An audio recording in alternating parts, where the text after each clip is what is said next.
இதுக்கு முன்னாடி ஆண்டவங்க தில்லா சொல்ல முடியுமா? দক্ষিণ ভারতের সিনেমার পর্দা কাঁপানো সুপারস্টার ভক্তদের কাছে যিনি পরিচিত থালাপতি নামে, সেই থালাপতি বিজয় এখন তামিলনাড়ুর নতুন মুখ্যমন্ত্রী। ওর বার্তায় বিজয় বলেন, মুসলিমদের উপর অত্যাচার করলে কোনো হিন্দুকেও ছাড় দেওয়া হবে না। নায়কের মতোই রাজকীয় অভিষেক হলো সুপারস্টার জোসেফ বিজয় থালাপতির। তামিলনাড়ুর মুখ্যমন্ত্রী হিসেবে শপথ নিলেন দক্ষিণী সুপারস্টার। এবার ধর্মীয় উগ্রবাদের বিরুদ্ধে কঠোর অবস্থান নিলেন তামিলনাড়ুর নবনির্বাচিত মুখ্যমন্ত্রী থালাপতি বিজয়। এর মাধ্যমে দক্ষিণের রাজনীতিতে নতুন ইতিহাস করলেন তিনি। এই ঘোষণার মাধ্যমে বিজয় প্রমাণ করলেন তার সরকার হবে সব ধর্মের মানুষের আশ্রয়স্থল। তবে শুধু সতর্কবার্তা দিয়ে ক্ষান্ত হননি 51 বছর বয়সী এই অভিনেতা ও রাজনীতিবিদ। ক্ষমতা গ্রহণের পরপরই প্রথম বড় সিদ্ধান্ত হিসেবে রাজ্য জুড়ে 717টি মদের দোকান বন্ধের নির্দেশ জারি করেছেন তিনি। মাল খায়, ফেন্সি খায়, ইয়াবা খায়, ঘরে ঘরে খুর আছে, বিচিকুর, তারপর হচ্ছে ধরেন বাংলা খায়, তোতা খায়, ডোতা খায়, কত কিছু আছে বাংলাদেশও দেখেন। ওই আমি মাঝে মাঝে বলি কি, ধরেন সারাদিন মিলাদ পড়াইয়া মাহফিল কইরা মক্কা শরীফের ইমাম সাহেবের আইনা যদি আমরা সারাদিন রাত জিকির করি, যে পুরো বাংলাদেশের 20 কোটি জনগণ জিকির করো, হ্যাঁ আল্লাহু লা ইলাহা ইল্লাল্লাহ, জোরে বলেন না আস্তে বলবেন, মিলাদ যাই করেন ভাই, এদেশ থেকে মদ ইয়াবা কখনোই দূর করা সম্ভব না। যদি রাজনীতিতে ক্ষমতায় এসেই বড়সড় চমক দেখালেন অভিনেতা থেকে মুখ্যমন্ত্রী হওয়া জোসেফ বিজয়। দায়িত্ব নেওয়ার কয়েক ঘন্টার মধ্যেই রাজ্যের 717টি সরকারি মদের দোকান বন্ধের নির্দেশ দিয়েছেন তিনি। ধর্মীয় উপাসনালয়, স্কুল, কলেজ ও বাস স্ট্যান্ডের আশেপাশে থাকা এসব দোকান 2 সপ্তাহের মধ্যে সরিয়ে নিতে বা সম্পূর্ণ বন্ধ করতে বলা হয়েছে। இந்திய அரசியல் அமைப்பின்பால் அதனால நீ என்ன பண்ற? எஸ்ஓபி আসসালামু আলাইকুম। এই ভিডিওটা থেকে আমাদের অনেক শিক্ষা নেওয়ার প্রয়োজন আছে। আপনার আমার সকলের শিক্ষা নেওয়ার প্রয়োজন আছে। ভিডিওটা কাটবেন না, শুরু থেকে শেষ পর্যন্ত দেখবেন। কেন বলছি যে ভিডিওটা থেকে আমাদের সকলের শিক্ষা নিতে হবে? দর্শক মণ্ডলী, আপনি ইতিমধ্যেই জানেন যে থালাপতি বিজয় তিনি মুখ্যমন্ত্রী হয়েছেন এবং মুখ্যমন্ত্রী হয়েই তিনি বেশ কিছু সিদ্ধান্ত নিয়েছেন। তার মধ্যে সর্বপ্রথম আমরা দেখি মুসলিমদের পক্ষ নিয়ে তিনি যে কথা বলেছেন এবং মদের দোকান যে বন্ধের সিদ্ধান্ত নিয়েছেন, এই দুইটা বিষয় আমরা খুব ভালোভাবে দেখছি। তো চলেন আগে ভিডিও দেখব, তারপরে এই বিষয় নিয়ে আমরা কথা বলবো এবং আমাদের কি শিক্ষা নেওয়া উচিত সেই বিষয় নিয়ে আমরা শেষের দিকে আলোচনা করব। এবার ধর্মীয় উগ্রবাদের বিরুদ্ধে কঠোর অবস্থান নিলেন তামিলনাড়ুর নবনির্বাচিত মুখ্যমন্ত্রী থালাপতি বিজয়। এর মাধ্যমে দক্ষিণের রাজনীতিতে নতুন ইতিহাস করলেন তিনি। কিন্তু কি কি সিদ্ধান্ত নিলেন বিজয়, বিস্তারিত জানাচ্ছেন ত্রিবেণী তনু। অভিনয়ের আঙিনা ছেড়ে রাজনীতির ময়দান, দুই জায়গাতেই তিনি এখন আলোচনার তুঙ্গে। তামিলনাড়ুর নবনির্বাচিত মুখ্যমন্ত্রী জোসেফ বিজয় দায়িত্ব নিয়েই সাফ জানিয়ে দিলেন, নাগরিক অধিকার রক্ষায় কোনো আপোষ করবেন না তিনি। 12 মে সকালে এক বার্তায় কড়া হুঁশিয়ারি দিয়ে বিজয় বলেন, তার রাজ্যে কোনো ধর্মীয় বিভেদ বরদাস্ত করা হবে না। তিনি আরও বলেন, অপরাধী যে ধর্মেরই হোক না কেন কাউকে বিন্দুমাত্র ছাড় দেওয়া হবে না। মূলত দেশটির কিছু উগ্রবাদীদের হাতে মুসলিম, খ্রিস্টান সহ অন্যান্য সংখ্যালঘুরা প্রায়শই নির্যাতনের শিকার হন।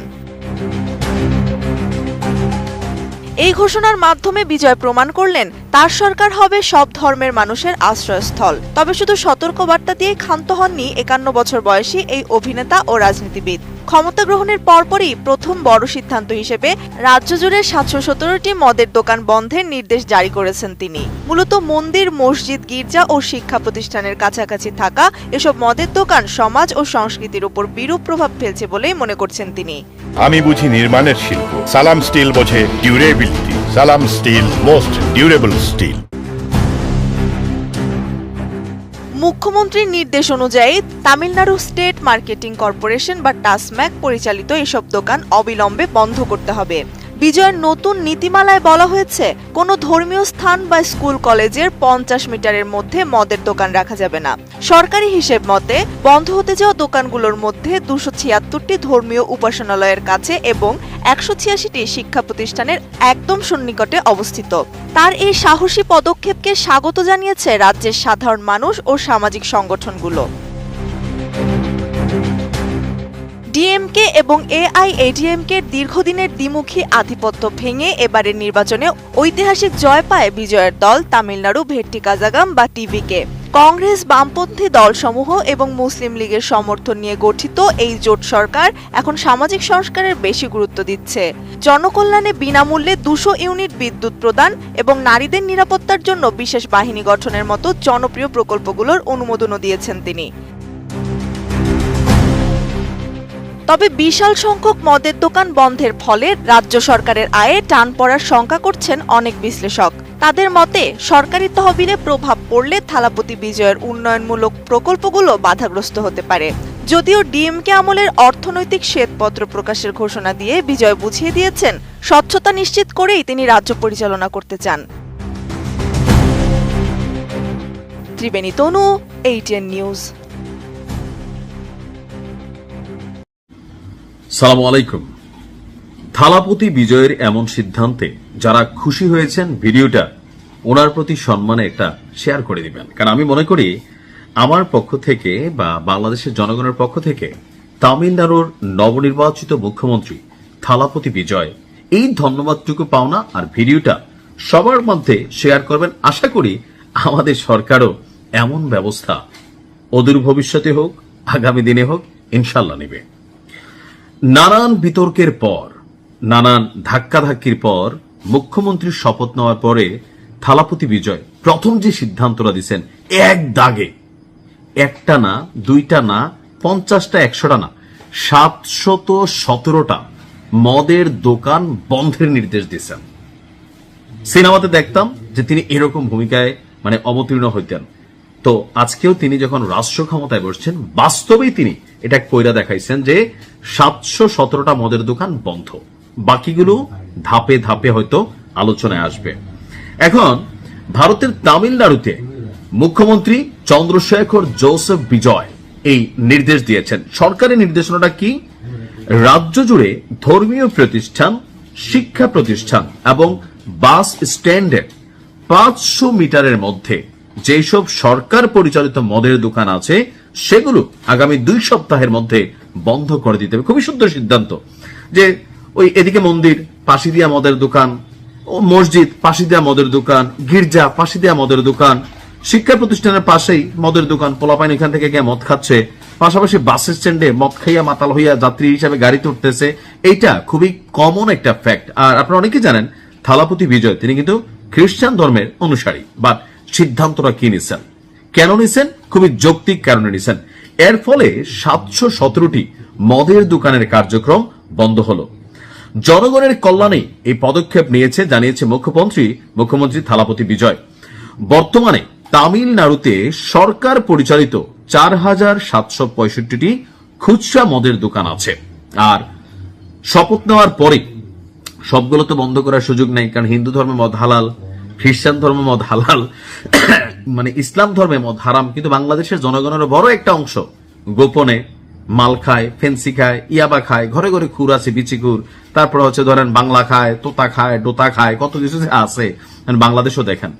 ওই আমি মাঝে মাঝে বলি কি, ধরেন সারাদিন মিলাদ পড়াইয়া মাহফিল কইরা মক্কা শরীফের ইমাম সাহেবরে আইনা যদি আমরা সারা দিন রাত জিকির করি, যে পুরা বাংলাদেশের 20 কোটি জনগণ জিকির করো, হ্যাঁ, আল্লাহু লা ইলাহা ইল্লাল্লাহ, জোরে বলেন না আস্তে বলবেন, মিলাদ যাই করেন ভাই, এদেশ থেকে মদ ইয়াবা কখনোই দূর করা সম্ভব না যদি সরকার না চায়, যদি প্রশাসন না চায়, যদি এলাকার রাজনৈতিক ব্যক্তিরা সৎ না হয়, যদি এটার কমিশন কোন নেতারা না খায়, যদি বিচি নেতারা এটার সাপ্লাই থেকে কোন রকম ধান্দার সুযোগ না পায়, অর্থাৎ দেয়ার ইজ এ সিস্টেম। এদেশে বাংলাদেশে মদের বিরুদ্ধে অনেক অভিযান পরিচালিত হয়, আর প্রত্যেকবারই ওই এলাকার 2 ফুটলা গাঞ্জা বেছে, 10 বোতল ফেন্সি বেছে, এই টাইপের মানুষগুলাই বেশিরভাগ ধরা খায়। কিন্তু যারা এদেরকে জামিন করায়, যারা এই ব্যবসাগুলোতে ইনভেস্ট করে, যারা এটার ভাগ খায়, প্রশাসন থেকে শুরু করে, সরকার থেকে শুরু করে, জনগণ, আমরাই তো, আমারই কোনো ভাই হয়তো সরকারে, আমারই কোনো ভাই রাজনীতিতে, আমি নিজেই হয়তো বা খুর। So we are a system. এই সিস্টেম বন্ধ করতে হলে দোয়া, মাহফিল, মিলাদ দিয়ে কাজ হবে না। রাষ্ট্র ভূমিকা নিতে হবে, প্রশাসন ভূমিকা নিতে হবে, রাজনৈতিক সৎ নেতৃত্বরা ভূমিকা নিতে হবে, এলাকার জনগণ ভূমিকা নিতে হবে, তারপর ধর্মীয় ভাবে এটাকে কাউন্সেলিং করতে হবে, দেন একটা মাদক মুক্ত সমাজ তৈরি করা সম্ভব। পৃথিবীর যতগুলো সভ্য দেশ, সব দেশে মাল খাওয়া আপনার অ্যালাউড আছে, কিন্তু ওইসব দেশে মানুষ মদ খায় এনার্জির জন্য, আর বাঙালি মদ খায় মাতাল হওয়ার জন্য। এরকম বাঙালি খাইছে যে একটু বুঝানোর জন্য, 60-এর বুতাম একটা খোলা, সিগারেট একটা ধরায় কোনা দিয়া, আর দোকানে কয় যে হ্যাঁ মামা চিনি বাড়াইয়া চা দাও, আশেপাশে কেউ বলে আবার চোখ লাল করে তাকায়, বুঝাইতে যে মাল খাইছে। এলাকার মানুষ জানতে হবে, ফেসবুকে সেলফি দিবে, এগুলো হচ্ছে বাঙালির চরিত্র। ভারতেও আছে, তো এই খুরদেরকে টাইট করার জন্যই থালাপতি বিজয়ের এমন সিদ্ধান্ত। আমরা সাধুবাদ জানাই। আমরা আশা করি বাংলাদেশেও এই বিষয়গুলোতে একটু মনোযোগ দেওয়া হবে। বিশেষ করে সরকারিভাবে কয়টা বার আছে আমি জানি না, বেসরকারিভাবে যারা সাপ্লায়ার হিংসে হয়, আবার জানি কারা মালটাল খাই আমার গালাগালি শুরু করে যে তোর কারণে সাপ্লাই বন্ধ হয়েছে। இந்திய அரசியல் அமைப்பின்பால் அதனால நீ என்ன பண்ற எஸ்ஓபி ক্ষমতায় এসেই চরমপন্থী হিন্দুদের কড়া হুঁশিয়ারি দিলেন থালাপতি বিজয়। মুসলিমদের ওপর চলতে থাকা জুলুমের বিরুদ্ধে সোচ্চার হয়ে অবাক করে দিলেন সবাইকে। সিনেমার নায়ক থেকে সত্যিকারের নায়কের মতোই ক্ষমতায় পদার্পণ হলো তার। নায়কের মতোই মজলুমদের পক্ষে আওয়াজ তুলছেন তিনি। সিনেমায় তো অনেক ভিলেনকে একাই ঘায়েল করতে দেখেছি আমরা, কিন্তু বাস্তবে রাজনীতির মাঠে নেমেও যে কেউ এমন অ্যাকশন হিরোর মতো কাজ করতে পারে সেটা কে জানত? তামিলনাড়ুর মসনদে বসেই হিন্দুত্ববাদী চরমপন্থীদের দিকে কেন সরাসরি আঙুল তুললেন থালাপতি বিজয়? কেন তিনি হঠাৎ করে মুসলিম সহ অন্যান্য সংখ্যালঘুদের পক্ষে এমন সোচ্চার হয়ে উঠলেন যা পুরো ভারতে হইচই ফেলে দিয়েছে? রূপালী পর্দার জনপ্রিয় নায়ক যখন লাখো মানুষের সামনে শপথ নিয়ে সত্যিকারের নায়কের মতো শোষিত ও মজলুমদের পক্ষে আওয়াজ তোলে, তখন আসলে রাজনীতির হিসেব নিকাশ কতটা পাল্টে যায় তা এখন স্বচক্ষে দেখতে পাচ্ছে সবাই। তামিলনাড়ুর নতুন মুখ্যমন্ত্রী হিসেবে শপথ নিয়েছেন থালাপতি বিজয়, কিন্তু শপথ নেওয়ার পর তিনি যা যা করেছেন এবং বলেছেন সেটা ভারতের প্রচলিত রাজনীতির ছক একদম উল্টে দিয়েছে। চেন্নাইয়ের জওহরলাল নেহেরু স্টেডিয়ামে যখন তিনি শপথ নিচ্ছিলেন তখন লাখো মানুষের উল্লাস ছিল দেখার মতো, কিন্তু তিনি শুধু হাত নেড়েই দায়িত্ব শেষ করেননি। সোজা জানিয়ে দিয়েছেন তামিলনাড়ুতে এখন থেকে কোনো বিভেদের রাজনীতি চলবে না। যারা ধর্ম নিয়ে জাতপাত নিয়ে রাজনীতি করে ফায়দা লুটতে চায় তাদের জন্য তামিলনাড়ুর দরজা চিরতরে বন্ধ। বিজয় পরিষ্কার ভাষায় বলেছেন, আমার রাজ্যে যদি কোনো হিন্দু মুসলিমদের ওপর অত্যাচার করে তাহলে এর ফল বিশ্বে ইতিহাস হয়ে যাবে। কাউকে ছাড় দেব না। কে কোন ধর্মের সেটা বড় কথা নয়, নাগরিকের অধিকার সবার। এমনকি তিনি এটাও বলেছেন যে তার সরকার হবে পুরোপুরি ধর্মনিরপেক্ষ এবং সামাজিক ন্যায় বিচারের সরকার। ভারতে যখন হিন্দুত্ববাদের একটা বড় প্রভাব চলছে, ঠিক সেই সময় দাঁড়িয়ে একজন নতুন মুখ্যমন্ত্রী কিভাবে এই দুঃসাহস দেখালেন? কারণ তিনি জানেন তার শক্তির জায়গাটা কোথায়। তিনি কোনো নির্দিষ্ট ধর্মের মানুষের ভোটে জেতেননি, তিনি জিতেছেন সাধারণ মানুষের ভালোবাসায়। বিশেষ করে তরুণ সমাজ, যাদের আমরা জেনজি বলি, তাদের অকুণ্ঠ সমর্থনেই তিনি আজ এই জায়গায়।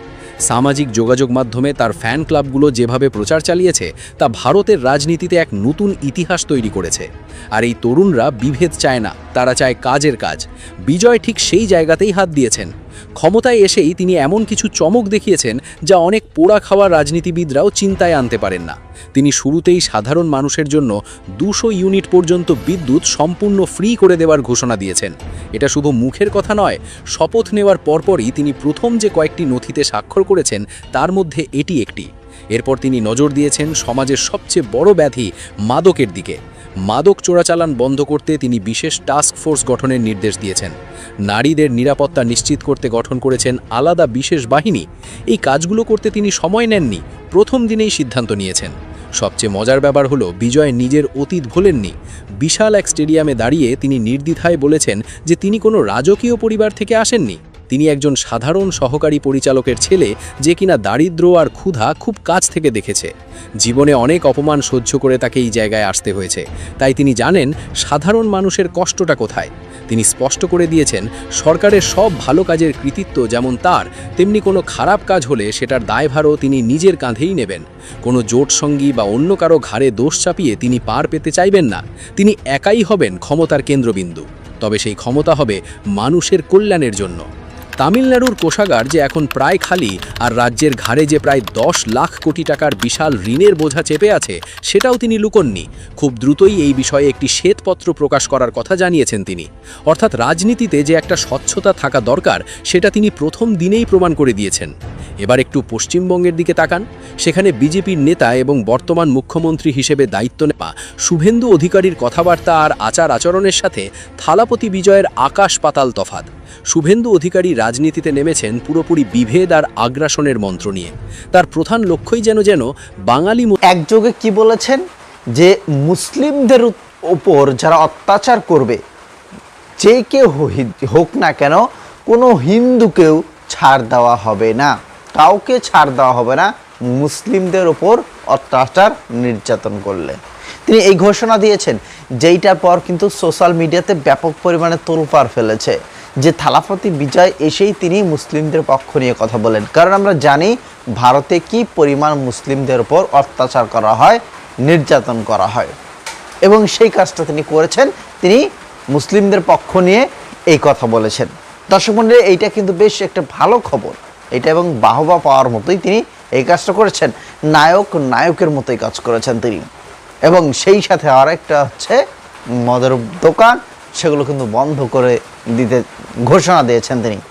আমাদের দেশে মানে এমপি মন্ত্রী হলে তারা এইগুলোর চালু করে দেয়, কিছু টাকা পয়সা পায়, এগুলোর চালু করে দেয়, অথচ তিনি এসে এগুলো বন্ধ করে দেওয়ার ঘোষণা দিয়েছেন। তো নায়কের মতোই কাজ করতে হবে। আমাদের দেশে নায়ক আছে ভাই, আমাদের দেশেও অনেক নায়ক আছে যারা এখন পলাতক আছে, যারা এখন কথা বলতে পারে না। তো তারা শুধু চাটাচাটির একটা ধান্দায় থাকে যে কার পেছন চেটে কতটুকু উপরে যাওয়া যাবে, এইটাই কিন্তু থাকে। তো এইদিকে পশ্চিমবঙ্গে শুভেন্দু অধিকারী এবং ওদিকে থালাপতি বিজয়, ইন্ডিয়ার যে নির্বাচনে এই দুইটা লোক বেশ আলোচনায় এবং সমালোচনায় ছিলেন।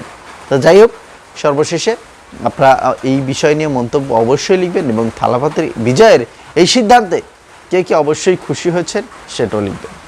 ধন্যবাদ সকলকে। অন্তত ভিডিওটা আজকে শেয়ার করে দিবেন ভালো উদ্যোগ একটা নেওয়ার জন্য।